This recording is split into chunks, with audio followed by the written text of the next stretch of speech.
Scuba diving at any depth comes with many risks, but once you hit the 40-metre mark, these risks increase exponentially. For this reason, heading below this depth is something that requires specialist training, equipment, and planning. Even with the relevant licence and training, the risks are ever present, and diving-related accidents are an unavoidable aspect of the hobby. Even so, there are certain dive spots with a reputation for being more dangerous than others. One such spot is the Blue Hole on the coast of Egypt. Although it is difficult to find any accurate records, it is thought that between 130 and 200 people perished in the Blue Hole during a 15-year period. This has earned the site the nickname Divers Cemetery. But what makes the Blue Hole so dangerous? Technically speaking, it is not considered to be an overly complicated dive, and most experienced technical divers have no problems navigating through the clear waters of the Red Sea.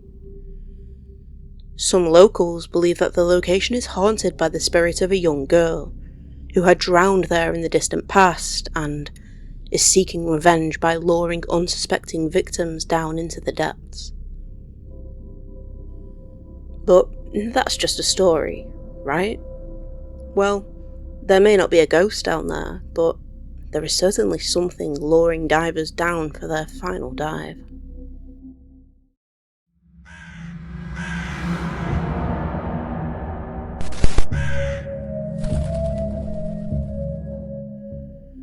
Its location along the coast of Dahab, Egypt, makes the Blue Hole a popular spot for divers of all experience levels. The site is easy to access, and you can get stunning views of the corals and the colourful fish that dart through the reef. The clear, warm water is inviting to beginners, and what lies deeper brings in those with more experience.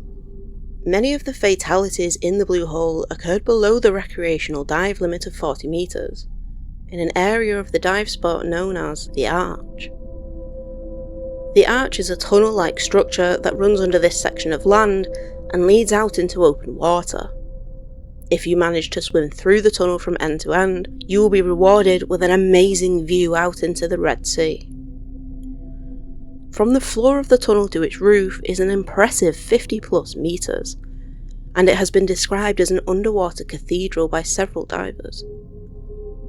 Tunnels like the Arch are popular with divers not just for the impressive views, but for the challenge that they can pose. The enclosed space with no direct access to the surface, and the unique structure of each one provides a challenging and technically demanding dive.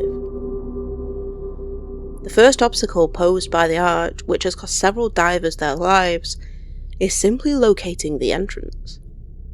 A diver could descend in the direction of the Arch, but if their angle is off, even slightly, and they don't correct it, they could swim right past the tunnel entrance. The floor can reach depths of 100 metres in that area, and the deeper a diver swims, the more likely they are to experience nitrogen narcosis. If you are unaware of nitrogen narcosis and its effects, here is a brief explanation. When we dive in deep water, the pressure changes causes certain gases to develop anaesthetic properties when we breathe them in. This can result in a giddy feeling and tunnel vision, or more seriously, confusion and loss of consciousness. It is not unheard of for divers suffering from narcosis to swim deeper thinking they were heading upwards. They may remove their breathing apparatus and ignore any warnings from their dive computers.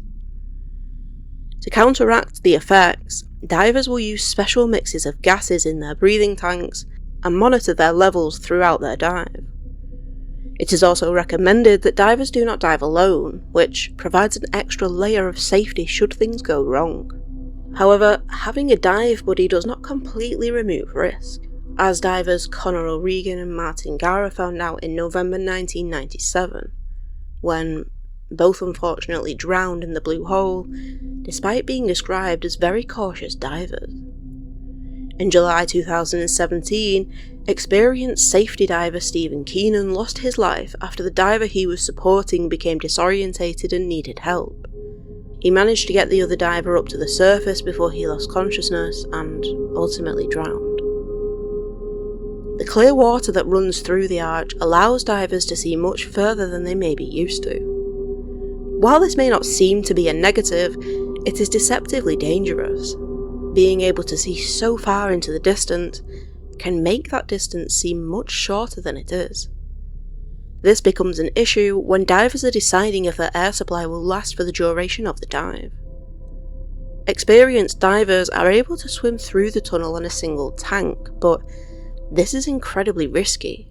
All it takes is for the current running through the tunnel to be slightly stronger than expected, and the diver will not have enough air. It requires a huge amount of planning, and the diver must be able to perfectly control their breathing and movements to minimise air usage. Less experienced divers, with knowledge that others have completed the dive in a single tank, may look through the tunnel, see the light on the other side, and decide that they have enough air to cover the distance. Unfortunately, the tunnel can be over twice as long as divers perceive it to be, and by the time they realise this, it is often too late. Due to the depth and time taken to reach the arch, divers have to complete decompression stops during their ascent, and this too requires careful planning of air consumption. But arguably the biggest threat posed by the Blue Hole actually comes from its notoriety. People hear about this dangerous, challenging dive spot and just have to experience it for themselves. Many underestimate the Blue Hole or overestimate their own ability and experience. An experienced recreational diver may believe that they can easily pass through the arch without too much trouble, but there is a world of difference between recreational diving and technical diving, and it is thought that the majority of victims fall into this category. The most well-known fatality is that of Yuri Lipsky, a Russian man who filmed his descent. Yuri was just 22 years old, young and adventurous. On the 28th of April 2000, he headed to the Blue Hole, determined to dive to the arch and explore it. Being a diving instructor, he was confident in his abilities and planned to film his dive and get some good footage of the impressive tunnel. Tarek Omar, a local man who holds the record for the deepest dive in the Blue Hole, spoke to Yuri that day and suggested that they do some training together for a couple of weeks before attempting the dive. Unfortunately, Yuri only planned on being in the area for a couple of days, and so he declined the offer, not thinking that it was necessary. Shortly after their conversation, Yuri got ready for his dive. He got into the warm water and turned on his camera. His video begins just after 5 PM as he checks over his camera and equipment. You can see all the divers nearby as he swims out over his dive spot. Then, he begins his descent. While Yuri had spoken to Tarek Omar about filming the arch, it appears as though that was actually not his intention for this particular dive. He had mentioned to several other divers that he planned to perform what is known as a bounce dive during his trip. A bounce dive is typically used by divers wanting to set dive records. They simply descend as fast as possible and then immediately ascend again.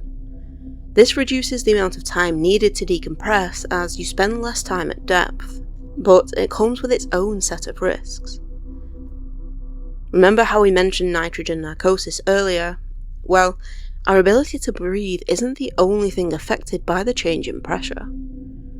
Divers use buoyancy devices to control their descent and ascent, and this can be inflated or deflated using air and allows the diver to change how fast they are moving vertically. However, the deeper you travel underwater, the more air you will need to inflate the device, as the pressure causes compression. It is also worth noting that the air used for this comes from the diver's breathing supply. With that in mind, let's return to Yuri.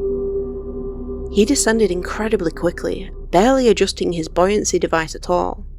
It took just 3 minutes for him to reach the bottom of the Blue Hole, and by this point, it was already too late for Yuri. But it doesn't appear that he immediately realises this, as he films his dive computer as proof of his depth, to show others on the surface, 91 meters. At that depth, it is surprising that he is even still conscious.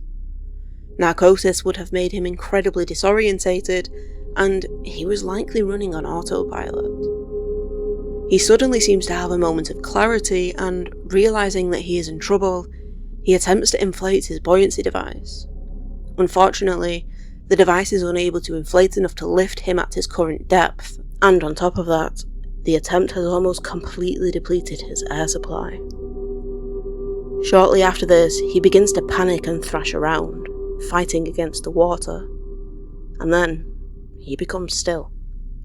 His dive video lasts for just 8 minutes. This goes to show just how quickly things can go wrong, especially when attempting something so dangerous and outside of your experience level. Yuri's body was recovered by Tarek Omar a day later, along with his camera. Tarek stated that had he known the camera was still functional, he would have flooded it, in order to spare Yuri's mother from having to see the footage of her son drowning. However, the video of Yuri's final dive, as awful and tragic as it is, serves as a harsh reminder of what can happen if you are overconfident when entering into deep waters. I hope that Yuri's mother is able to get at least a small amount of comfort, knowing that the video may help to prevent further tragedies. The Blue Hole remains a popular dive location, attracting thousands each year. Over recent years, efforts have been made to improve safety at the site, including a minimum license requirement to enter the Blue Hole at all. Single-tank dives through the arch are also being phased out, as they are becoming more and more frowned upon due to the significant risk involved. There is hope that the Blue Hole will shed its Divers Cemetery nickname in the future, but the many memorial plaques pinned nearby will forever be a reminder of the dangers of the deep. Thanks for watching. If you enjoyed this video, please click the like button and subscribe so you don't miss the next one. If you have a story or event you would like me to cover, please leave your suggestions in the comments below. Thanks again, and keep yourself safe out there.